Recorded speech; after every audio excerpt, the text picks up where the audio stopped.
This is the Cyber Brisket Podcast, serving up what's hot in IT so your business doesn't get cooked. All right, today's guest is Rob Allen, Chief Product Officer at ThreatLocker and a cybersecurity expert with over 30 years of experience in IT. Rob started his career on the technical side as an engineer and system administrator before becoming a trusted advisor to hundreds of businesses, helping them navigate technology and security challenges. Today, he leads product innovation at ThreatLocker and is widely recognized for his work on ransomware response and helping organizations build stronger, more proactive cyber defenses. Rob, welcome to the Cyber Brisket Podcast. Thank you, Chris. Good to be here. And I'm not going to lie, saying 30 years of experience makes me feel really old. But it's probably accurate, unfortunately. Well, I'm sorry to hear that for you, but I may not have 30 years of experience, but I think you might have more hair than me, so you're doing pretty good. Well, in some places. Well, very good. So I prepared a few questions to ask you here today, and so I'm just going to kick this off right now. Sure. You've been on the front lines of ransomware response. What are the most common mistakes you see SMBs making today that leave them exposed? Well, how long do we have? All right. Well, I suppose I'll speak to you a little bit about my experience first of all. So thankfully of late, and by of late I mean since I joined ThreatLocker, there's less response to ransomware required because fundamentally our job at ThreatLocker is to stop these things from happening. I mean, I can speak to my experience pre-ThreatLocker, which was dealing with quite a lot of ransomware events. Thankfully, in those days, which is sort of pre-2021, pre-2020, a lot of ransomware was effectively just destructive. So it was encrypting files, and basically our job, I worked for an MSP at the time, our job was pretty much to clean up after it. So it was restoring from backup. I mean, if you'd asked me back then what the most effective way to protect yourselves against ransomware was, I would have probably said having numerous backups. So backups of backups of backups, and realistically, if there's enough of them, you're probably going to be okay. It's not that big a job to recover. The game changed though, and it was really interesting because it changed for me literally the week that I left that company and came to join ThreatLocker. And it was the usual scenario, which is I got a phone call from one of my clients, 8 a.m. on a Monday morning saying, I can't get into my files. Can you have a look? So I logged in, discovered pretty quickly what was going on. They were basically under attack, managed to get it shut down and stopped relatively quickly. So it was, I think they had a couple of servers, like they maybe 13 or 14 servers. They 2 servers were encrypted. So it was pretty much a recovery job. But the really interesting thing, and this is why I think the game changed for me at that point, was the ransom note that was left behind was unlike anything I'd seen previously. And it wasn't just we've encrypted your files, pay us and we'll give you a key. It was we've encrypted your files, pay us and we'll give you a key. And oh, by the way, also we've uploaded 1.6 terabytes of your data and we're going to start leaking it on this day, on this time. Now, I'd never seen that before at this stage. So it was literally the first time I'd ever had any experience of what's now called double extortion, which is basically encryption and exfiltration. And from my perspective, that just changed everything because it meant that backups were no longer enough. It was not good enough to be able to get people back up and running in the event of something happening, because the reality is their data has probably been stolen at the same time. And that, as I said, that was just such an eye-opener for me. It completely changed my way of looking at things. And as I said, it was ironic that it coincided literally to the week with my leaving that company and coming to join ThreatLocker, where, as I said, our ethos, our mission is to stop organizations being affected by these events. So it's not just about being able to recover if something goes wrong. It's far better off that you be proactive and stop it from happening in the first place. Yeah, sure. I remember what you're talking about, where the number one defense against ransomware was backup. And that's just such a terrible reactionary measure. To be honest, at the time, broadly speaking, it was fine. I mean, like, look, and for a variety of reasons, that companies. So we looked after maybe 200 businesses around Ireland. And for a variety of reasons, including, and I won't even get into it because it's a really messy story, but elevated privileges, so users being local admins and macros being enabled in Word. Basically, they had more than their fair share of ransomware attacks that we used to deal with. So, I mean, probably somewhere between 12 to 15 on a yearly basis that we'd have to deal with. And generally speaking, it was just, I mean, the attackers, I don't want to say they weren't as advanced in those days, but 9 times out of 10, shadow copies was fine. Shadow copies was enough. I was able to restore data from shadow copies and they'd be back up and running within, 2 hours. I mean, that's not a massive issue. That's not a major disruption to, the type of organizations that we were dealing with. But as I said, and the other thing is we were dealing with a lot of legal firms. So we had a lot of legal customers. And the last thing you want for a legal customer is all of their data to be out on the dark web or in somebody's hands, basically, with them threatening to leak it. Because it's, look, I remember the conversation I had with that guy after we stopped that attack. And he basically said to me, look, do they have our data? And I was like, I don't know. Maybe not. I mean, I had no way of telling at the time. And again, it's not a great position to be in not to know. And look, as it turned out, in the long run, I don't think they actually did because nothing ever happened. Nothing ever got leaked. But as I said, that just very much changed the dynamic from this is something you can very easily recover from to this is something you really should be protecting yourself against. Sure, yeah. So maybe they're just saying that they exfiltrated it and just hoping that they get an extra payday.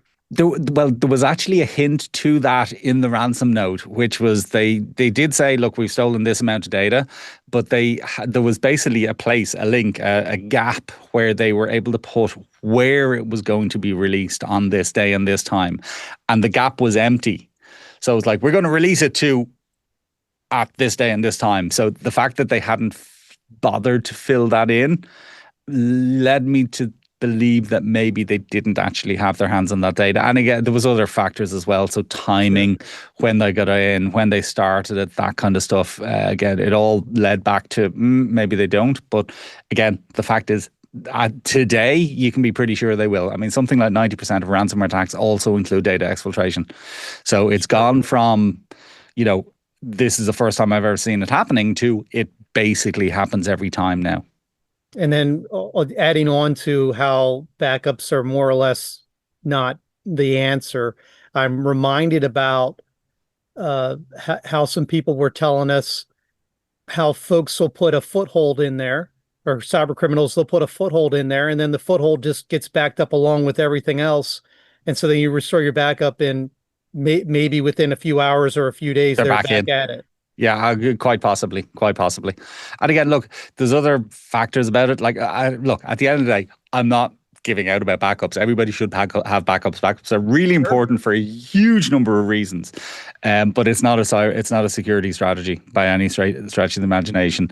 I mean, another thing that a lot of people don't actually consider is that the easiest, fastest, and most effective way to exfiltrate large amounts of data from any organization is using backup software, because it's really unlikely to trip up any egress alarms. So if I'm using, X online backup provider, so I'm backing up my data to ThreatLocker.veeam.com. If I'm an attacker, it's not that difficult to change it from ThreatLocker.veeam.com to badguy.veeam.com. And I'm still uploading, broadly speaking, the same amount of data. It's just not going to the place that I expect it to go to. It's going to somewhere else. So it's another example of, so we've a part of our solution, which is called ring fencing, which is basically, it's like a firewall around an application saying, look, you can communicate with here, but you can't communicate with there, basically. And it's one of the reasons that ring fencing is so important. So you can say, look, I only want my backup software to be able to talk to ThreatLocker.veeam.com and nowhere else. Sure. Good stuff. Here's the next question. There's a lot of focus on traditional security layers like antivirus and EDR. Where do you see those approaches falling short? And how should small businesses be thinking differently? So layers are good. Layers are important, but layers are only really effective if they're not the same. And I mean, you mentioned two examples there, which is like antivirus and EDR. I mean, antivirus and EDR fundamentally are doing the same thing. They do them in slightly different ways, insofar as antivirus is, broadly speaking, interested in signatures, and EDRs are more interested in heuristics and behaviors and how things look and how they behave. But fundamentally, they are both looking for the same known threats, the same known bad things. And a lot of cases, they'll fall over each other when they do actually find them. Now, that's two examples. I mean, you can talk about everything else that ends with DR as well. Everything that detects and everything that responds, they're all detecting and responding to a limited set of known bad things. But what about unknown things? What about 0 days? What about things that I've never seen before? I mean, you can't respond to it if you can't detect it. If you can't detect it. So that's why our recommendation, or my recommendation when it comes to layers, is you should have different types of layers. Rather than having 3 or 4 different layers of detection, which, going back to your previous question, the biggest mistake that we see organizations make is having too many similar layers in play. As I said, very often falling over each other when they do actually find something bad. So the idea, and the best way to achieve layers and what would be described as a layered defense, is to have different types of layers. So have a layer of detection. Absolutely, you should have that. That should be your fallback position. But you should also combine that with a layer of control. So control and detection are two different approaches. It's proactive and reactive. I mean, you could describe it as left of boom and right of boom. Now, having both of those working in tandem gives you a much better outcome and gives you a much better, or much more secure position to be in, than having lots of layers defending, or lots of layers detecting, and lots of layers reacting. Because, as I said, you're going to get limited bang for your buck for that. But again, we have seen lots of organizations who have 2, 3, 4, 5, sometimes 6 different security tools. I mean, that's, in a lot of cases, that's 6 different agents running on machines. It's 6 different portals you have to log into on a daily basis. I mean, it's effectively unmanageable.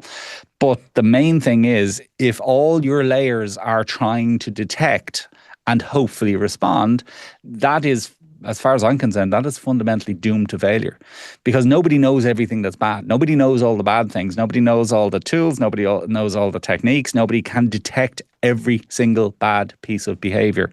So that, as I said, brings around to the idea that zero trust is the way to go, which is that, look, I don't need to know everything that's bad if I block everything by default. I'm going to block all known ransomware. I'm going to block all unknown ransomware. I'm going to block all 0 days. I'm going to block all legitimate tools that can be misused. I'm going to block remote access tools that shouldn't be allowed to run on people's machines. I'm going to block things like Orclone, which attackers use for data exfiltration. I'm going to block AnyDesk, because that's the remote access tool of choice of ransomware gangs. As I said, if you block everything by default, it just simplifies the entire proposition of cybersecurity so much, because you don't need to know everything that's bad. Sure. So the detection is more about trying to find things that have made their way onto your system. Well, the detection is more as a fallback, or rather the way we see detection. And again, we do see detection as an important part of a well-balanced security stack. But in an ideal scenario, in an ideal world, you don't want detection to happen when something bad is underway, when something bad has happened, when something is running that shouldn't be running. You don't want to be detecting or depending on detection at that point. Ideally, you want to be detecting before something bad has had the chance to happen. So a really good example is, one of the first things that happens when an environment gets compromised, almost universally the first thing that happens when an environment gets compromised, is they will run an IP scanner of some description. So whether it's advanced IP scanner or angry IP scanner or Nmap or some sort of IP scanning tool, so they can get some sort of a picture of the network, see what else is out there. Now, we're going to block those things by default, because, again, blocking things is what we do. So unless there's a policy that says IP scanner can run or Nmap can run, those things are going to be blocked. But is it not much better that you find out about that when something gets blocked, and you can investigate and respond to it, rather than, okay, I'm an attacker, I've been able to run IP scanner, I've been able to move laterally to other machines, I've been able to basically do everything that I want to do up to the point that I'm running ransomware without anybody even noticing or knowing what's going on. I mean, fundamentally, if waiting for ransomware to run is your strategy and hoping to detect that and respond to that, again, back to the previous point, data exfiltration. I mean, realistically, data exfiltration will take place before ransomware gets a chance to run. So if your defense, if your strategy is, okay, I'm going to wait for ransomware to run and hopefully shut it down and stop it, fact is your data is probably already out there in the dark web at that point. And it's again, recovery cleanup operation. Whereas if you have those indicators, if you're looking for those indicators of compromise earlier in the process, and as I said, based on things being blocked rather than based on things being allowed to happen, you're going to be in a much better position. And the difference between detection and control, just for the sake of the audience. So detection is reactionary. These are things that are now running on the computer versus having a whitelist of things that are allowed to run. Correct. And then denying everything else. Is that right? Absolutely. So, I mean, fundamentally, everything or most of what we do is around control. So it's the control over what can run and what can't run. So what can run is what's explicitly been allowed, what there's policies in place to allow, and what can't run is everything else. That's a control. Ring fencing, I mentioned it earlier, that's a control. It's, okay, these applications are allowed to run. So PowerShell can run in my environment, but do I want PowerShell to have access to my management share or my finance share or my data in my documents folder? No, because it doesn't need access to that. Does it need to reach out to the entire internet? Again, PowerShell is such a great example because it's so widely misused. Again, 90+% of ransomware attacks will use PowerShell at some point in their execution. And look, if you're an attacker, it makes perfect sense to use it because it's on every Windows computer and you can do so much with it. You can exfiltrate data, you can run remote code, you can set up a reverse shell, you can basically, you name it. I mean, technically you can encrypt data and delete data. I mean, you can do everything that ransomware does using PowerShell. But interestingly, you can do everything that ransomware does using 7-zip or WinRAR. I mean, they have all the capabilities of ransomware, and you can encrypt data with WinRAR. So if you're, again, an attacker, I've got access to an environment, why would I go straight to the nuclear option of running ransomware, where technically I can encrypt all of your files into a single RAR or zip file that's, sure, got a password on it. I only know the password. You don't know what it is, and I can delete all your data. No ransomware required. Do you see that? Do you see people using these, like, we've seen legitimate tools being misused more than you can ever believe? I've seen putty being used for data exfiltration. Wow. Putty. I mean, putty is not a bad application, but we absolutely use it. We've seen it being misused. Again, zip. Things like 7-zip, things like WinRAR. Again, you have to put yourself in the position of the attacker in environments where we have our controls in place, which is I can't run ransomware. So if I can't run ransomware, then what am I going to do? Okay, well, here's these things that are sitting on the computer. Let's see which of them I can abuse. Well, okay, I can't abuse PowerShell because it can't reach out to the internet. It can't run scripts. It can't run, remote code. Oh, hang on a second. I see WinZip can run on this machine, or WinRAR, or 7-zip. So let me see if I can use that instead. Wow. Very good. Here's another question. For for a small business that doesn't have a large IT team, what does a practical, achievable cyber resilience strategy actually look like today? So, to the point about controls, there is another side to it. So obviously there are cybersecurity benefits to what we're talking about, which is ransomware can't run, bad things can't run, malware can't run. But there are other benefits to it as well. And again, I do speak to this from some amount of experience because of my previous life at the MSP. So we, as I said, used to look after organizations up and down the country. It was Ireland rather than the US, but same principle. And I know the pain of giving somebody a computer today and it's all singing, all dancing, super fast. They absolutely love it. It's everything they need and more. And then I get a phone call in 6 months going, my computer's running slowly. And then you log into the computer and you find that they've got 5 different toolbars and 15 different Chrome extensions and somehow have installed 3 different antiviruses on the machine. And they're going, my computer's slow. Well, it's slow because of all this crap that you've installed on it. So as I said, this is aside from the cybersecurity benefits. With ThreatLocker, basically, users are not able to do the stupid things that users would ordinarily be able to do that get them in trouble. I mean, I'll give you another perfect example of this, which is Danny, our CEO, and Sammy, our COO, basically, they used to look after, pre-ThreatLocker, they used to look after the IT in the school where their kids went. Now, it was actually one of the reasons why ThreatLocker was born, was because looking after the IT in the school where their kids went, they were constantly fighting with, malware, all manner of different software, all the crap people were installing. They were spending all of their time basically managing the school's environment. And Lord knows the kids will find a way around. Oh, kids will find a way. Yeah, no, yeah, absolutely. I mean, you've got whatever number of hackers out there, but you've got a load of hackers in here as well, is the problem. But the interesting thing was, so I fast forward 5, 6, well, actually probably 8 or 9 years, and I moved over here.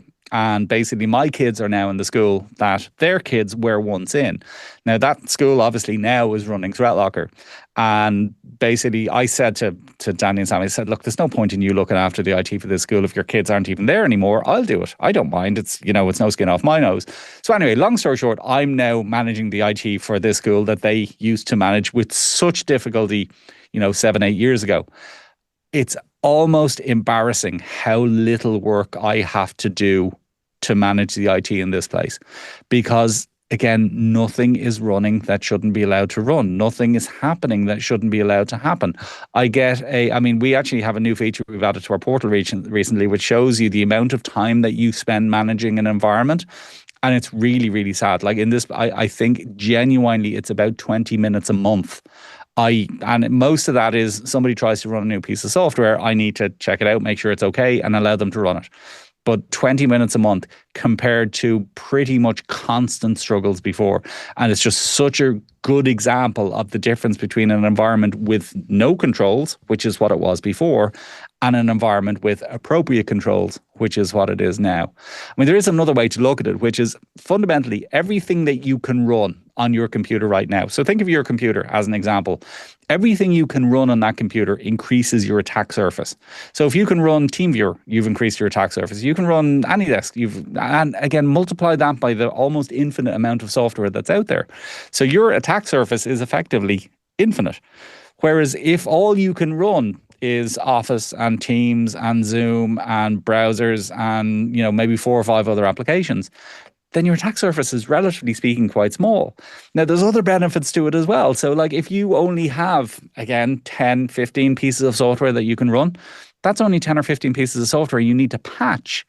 So you don't need to worry in vulnerabilities in all of this random software. It also means, Chrome extensions. Chrome extensions are incredibly dangerous, and there's so many dodgy ones out there. Again, we treat Chrome extensions like executables. So if it's, again, allowed by or denied by default and permit by exception. So I can't run a Chrome extension on my machine unless it's been pre-approved, unless it's been vetted, unless somebody has made a decision to say, yes, this thing is okay and it should be allowed to run. But again, that's just a couple of examples of how control differs to detection and how control has other benefits over and above the cybersecurity ones. Very good. Application control and least privilege are becoming bigger conversations. Why are those so critical right now, especially with modern threats like ransomware, like we've been talking about, and also living off the land attacks? Well, as I said, living off the land is a huge, huge issue because it's so hard to detect. I mean, the difference between PowerShell doing something legitimate and PowerShell doing something bad is, I'm not going to say it's impossible to decide or to decipher, but it's not far off it. The other thing to bear in mind is obviously with the advent of AI and the fact that it is now documented, it is clearly known that attackers are using AI. Okay, the fact is there's latest estimates I've seen is somewhere close to 600,000 new pieces of malware released every single day. Now, the question is, how do you possibly keep up with that? How do you detect every single one of them? And the reality is you just can't. I mean, it is quite simply not possible to know everything that's bad. And it is only accelerating because, as I said, of the likes of AI. Add into that the risks that organizations are taking with running things like agentic AI. So look, I had a really funny conversation with a friend of mine back home 2 or 3 months ago, and he wanted me, and this was before OpenClaw had been bought by OpenAI, and he was like, "I want you to set up OpenClaw on my computer, on my main computer," and I was like, No. "Absolutely not! There is no way on God's earth that I am going to set up OpenClaw on your machine. That thing will probably clear out your bank accounts. It'll probably empty your whatever cryptos you got sitting around. I am not going to be responsible for that." But the interesting thing that has happened since then, and obviously OpenClaw is one example. The other conversations that we were having, and I was having with other customers that are customers of ours at that stage, is they were asking, "Are we running OpenClaw on any of our machines?" And at that point, it was a really simple answer, a really simple conversation, which is, did you explicitly allow OpenClaw to run on any of your machines? No. Well, then it's not running on your machines. You got nothing to worry about, because deny by default, permit by exception. But the interesting thing that's happened over the intervening period is that now it's gone from, we absolutely do not want agentic AI of any description to be running our computers, to we are under pressure to allow agentic AI to run on our computers, but we want it to run safely. And as I said, that's where ring fencing very much comes into its own, because we can say, look, I want Claude to be able to run. It's going to call Bash, it's going to call Git, it's going to call these 5 or 6 other applications, but none of those, for example, should be allowed to access my files. There is a limited number of places I want them to be able to go on the internet, and so on. So ring fencing, basically, it's really interesting, because it's like the world has come back around to the point where default deny and zero trust and permit by exception continues to make more sense than anything else. If a business owner listening today could take just 1 or 2 steps in the next 30 days to dramatically reduce their risk, what would you tell them to prioritize? What would I tell them to prioritize? I mean, there's a number of different ways that you can ask this question. I mean, the other question is, I'm interested in zero trust. I want to start implementing zero trust.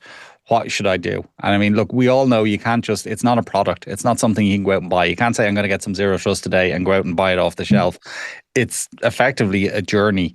It's, where do you start? And realistically, the best advice you can give anyone is to start somewhere.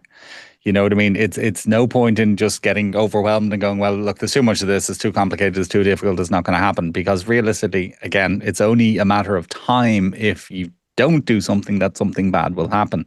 So starting somewhere is the best piece of advice I can give somebody. I mean, in terms of what we do, one of the most interesting things is, so when you basically deploy ThreatLocker to any environment, one of the byproducts is we're going to give you a list of everything that's in your environment, everything that's running in your machines right now.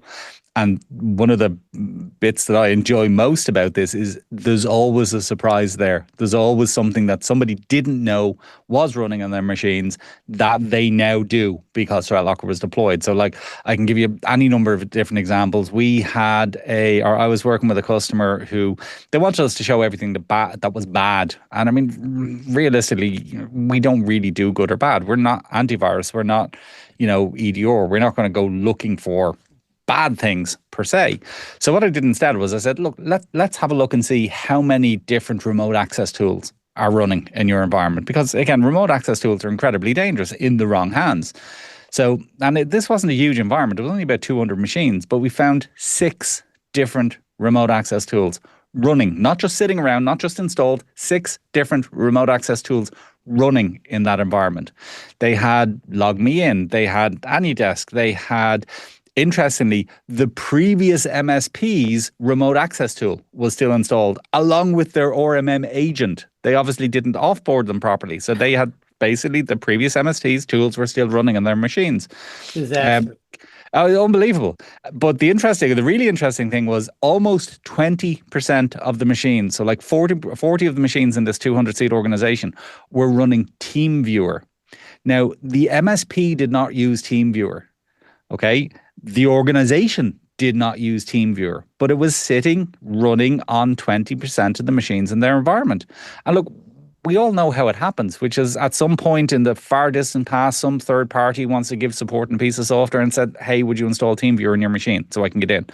The user does it, and it sits there forever, forgotten about as a potential way into the network. And look, we all know one of the things about TeamViewer is if you click on TeamViewer, it's going to ask you to log in. If you can't log in, it's going to ask you to sign up. And some unsuspecting user will literally just put in their, oh, this is my usual username, my username password, the same thing that they're using on 15 other websites. And then one of those 15 other websites get breached and all of a sudden somebody's into the team viewer. I mean, one of my, and I hate using words like favorite about cyber attacks, but I do have a few favorite cyber attacks, one of which was actually on a water treatment facility here in Florida. Now, when I think about this, all I have in my head is Homer Simpson, okay? But basically what happened was, and this was described in the press as an advanced cyber attack, okay? But basically, some dude was sitting looking at his computer in a water treatment facility, and he noticed the chemicals being adjusted on the screen, the mouse moving and the chemicals being adjusted on the screen. You can look this up, it's true, on the screen in front of him. Now, in this case, they managed to stop it because, I mean, it literally would have killed people. And that's the serious side of it. But if they didn't stop this from happening, it would have killed people. But he noticed, he stopped it. Anyway, turns out this advanced cyber attack was literally somebody logged in using TeamViewer. Saw a computer in front of them and started messing around with the software that was on the screen. So as I said, that's where the Homer Simpson in my head in this case comes from. But again, there's so many different examples of that. My other favorite, and again, I hate using the word favorite for cyber attacks, but this was one in a casino in Vegas, not the big one most recently, but one a little while ago. And the source of the intrusion basically was a smart heater in a fish tank. So they had I remember that one. A smart heater in a fish tank was basically where the attackers got access to that environment. But I mean, there's so many different examples. But as I said, it starts with visibility. It starts with knowing what's out there. What software can users run right now?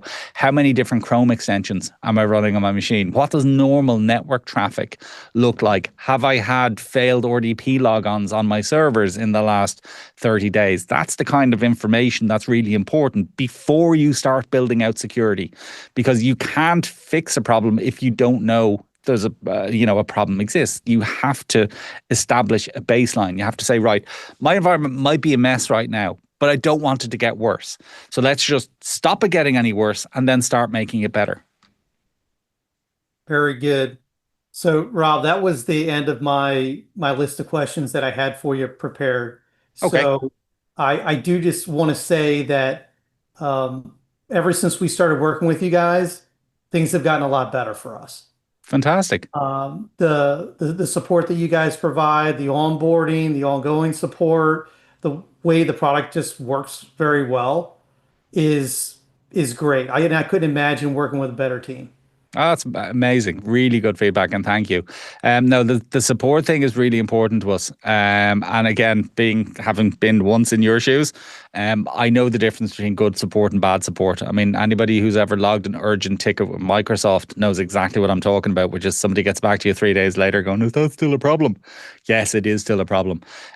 We have an average 60 seconds or less response time for the cyber hero team, the support. I can attest to that. And it's something that you have no idea how seriously we take it. So a brief story. There is an urban myth or a legend about our CEO, Danny, that he used to have an alarm that went off in his house if a chat went over 60 seconds, and he'd be on the phone basically to support going, why the hell has this chat gone over 60 seconds? I'm here to tell you that is not an urban myth. That is not a legend. He did actually have an alarm that went off in his house if a chat went over 60 seconds. That is how seriously we take this. And again, the likes of this comes from the top down. It's his attention to detail. It's his, it being this important to him filters all the way down through the company. But yeah, it's something we take extremely seriously. I mean, look, you don't have time to wait with cybersecurity. If something's going down, if something's going on, if something's trying to happen, you need somebody to help you immediately.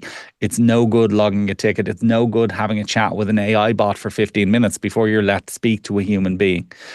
So yeah, our 60 seconds or less is, and by the way, a human being you will speak to who very much wants to help you fix your problem. Yes, one thing I learned early on in this business is that your vendors can make you or break you. Because I mean, we're IT administrators. We do management, we do risk, we do security, we do all that stuff, but we don't make any of these tools. All we do is we go out and try to find the best tools we can. And if you sign a deal with a bad vendor it's gonna ruin a good portion of your business. Absolutely, it can ruin relationships. And Um, what uh, you're describing, that's coming down from the top, that we're doing with the alarm and everything. I mean, that's a heck of a thing to mm, really ingrain in the culture of an organization, yeah, and it really shows. It really comes forward whenever I'm working with my sales guy about looking at new products, Sean, or if I'm working with Miguel over there doing some technical stuff. Great team. yeah. No, as I said, I really appreciate that. Really appreciate that feedback. Um, Look, at the end of the day, same with all of our MSPs, it's a partnership. You know what I mean? Like, you guys need to depend on us, and we are here for that. We are up for that. It is basically why we're in business. Any any other, well, not that you haven't already dropped tons of pearls of wisdom on us, but is there anything you can leave us with um, that Sure. might give us something to think about? Yeah, well, no, well, I mean, it would be remiss of me not to mention. So we tend to announce new products every year. So we have an event we do here in Orlando every February, March, generally speaking, which is called Zero Trust World. And every Zero Trust World, we tend to have new products that we like to tell people about and share with people. So this year we released two, and at least one of which I think pretty much everybody should be very interested in. But the first is ZTNA, or ZTNA in my parlance, but you'll notice I translated there for you to ZTNA. And look, everybody pretty much should know what that is anyway, which is, again, securely giving remote access to environments. I mean, we've been banging the drum of, well, I'm sorry, speaking of pearls of wisdom, if you're using a VPN, if your customers are using VPN, close it right now, today. Okay, probably the most common attack vector that we've seen, the most common thing that we've seen is VPNs being compromised, whether it be compromised credentials or vulnerabilities in firewalls. I mean, some of the firewalls these days, you sneeze in the general vicinity of it and a 0 day is going to fall out. So if you have a VPN, or if your customers have a VPN, you are massively exposed. Close it right now. Now, for a long time, we've been banging this drum, and people would say to us, well, what's the alternative? What's the solution? How can we do this? And we were like, we don't really have an answer. Now we do. So ZTNA or CTNA, basically built into the same agent, managed from the same portal, same everything, ethos, agent, portal, bill, basically. So that's number one. Number two, and this is the one that I'm particularly interested in, because I think this really does have, I mean, not everybody has remote staff, not everybody has a need for ZTNA. One thing that everybody has a need for is being able to secure cloud resources. So we introduced a product called Zero Trust Cloud Access. Now, the idea of this is, I've got a agent that runs on my phone. I've got something obviously that runs on all my computers, my Windows machine, my Mac, my Linux machines, my Linux boxes. Everything basically has an agent. So what we do with traffic for particular services, so say Office 365, for example, is anything that is for Office 365 will basically get brokered or routed through our infrastructure. So what you can do with conditional access in Office 365 is you can say, I only want to allow connections to our Office 365 from these IP addresses. So instead of the entire internet being able to connect, and, stolen tokens being a major issue, or phishing being a major problem. I mean, we had a couple of our salespeople got phished last year. Now, thankfully, when they got phished, the attackers then proceeded to do the things that attackers usually do, which is they set up forwarding rules, and then those forwarding rules being set up triggered our MDR, and our MDR managed to get it shut down, and so on and so forth. But again, the scary thing is, what would have happened if the attackers had not done the things that attackers usually do? We would never known about that. They could be still in right now. Well, technically they can't, because we're using our ZTCA product. The other thing is, we actually did a targeted campaign, a phishing campaign, a red team campaign against our solutions engineers. Now, our solutions engineers are the best trained, best educated, most security conscious people in this building, right? They are basically the A team for us of cybersecurity engineers. 5 of our engineers fell for this phishing exercise. Now, it was really well done. Granted, we actually used AI to generate it, or to help create it. So we said to ChatGPT, look, if I wanted to do a training exercise for our solutions engineers about phishing, what would a phishing email look like? And it gave us an incredible email. It was basically from the lady who organizes Zero Trust World, so incredibly believable as to who it was from. It was about Zero Trust World, which was just around the corner.